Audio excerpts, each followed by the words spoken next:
కాలంలో వారంతా చనిపోయిన ఆత్మలు వారి న్యాయాన్ని అడుగుతారు.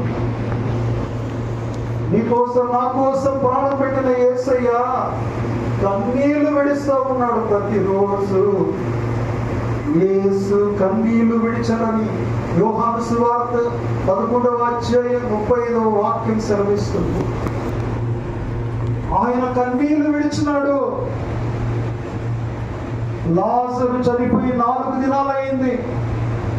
మార్త మరియలు కన్నీళ్లు పెట్టుకొని యేసుతో చెప్తున్నారు, నువ్వు ఇక్కడ ఉండిన ఎడలా మా సహోదరుడు చావకుండును ప్రభువా.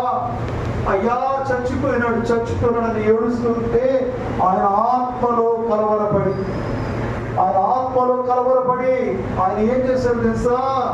ఎక్కడ ఉంచినారని అడిగినప్పుడు ఆ స్థలానికి వస్తే మార్త అంటారు, నువ్వు చనిపోయి 4 రోజులైందయ్యా, వాసన కొడతాడయ్యా, వద్దయ్యా, ఎందుకే తలుపు తీయమంటాను అంటే తలుపు తీ అంటున్నాడు. తలుపు తీసిన తర్వాత ఆయన పిలుస్తూ ఉన్నాడు, లాజరు బయటికి రా. కన్నీళ్లతో దేవుని వేడుకున్నాడు.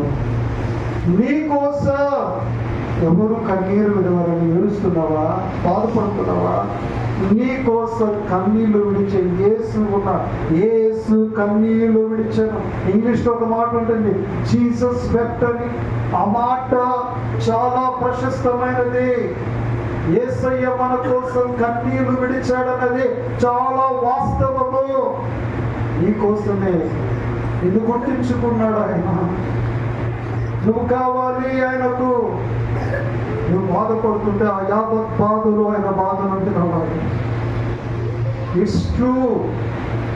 నీ బాధ యావత్తు దేవునికి తెలుసు. నిశ్చయముగా నా ప్రజల బాధను నేను చూచిన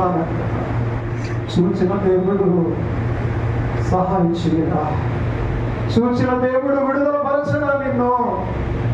నువ్వు అప్పటి నుంచి బహుకాల నుంచి ఆ స్థితిలో ఉన్నావని దేవుడు ఎరిగి ఉన్నాడు కదా. నువ్వే కదా ఆయనకు కావలసినది. నీ కన్నీరు ఆయన చూచాడు. కన్నీరు విలువ దేవునికి తెలుసు. ఎందుకంటే కన్నీరుతోనే కదా నీకోసం ఆయన వేడుకుంటుంది.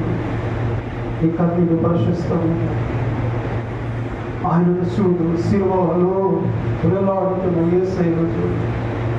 నేను చూస్తున్నాడు ఆయన. కన్నీరుతు ఎవరు పాడతారు? నీ పాట.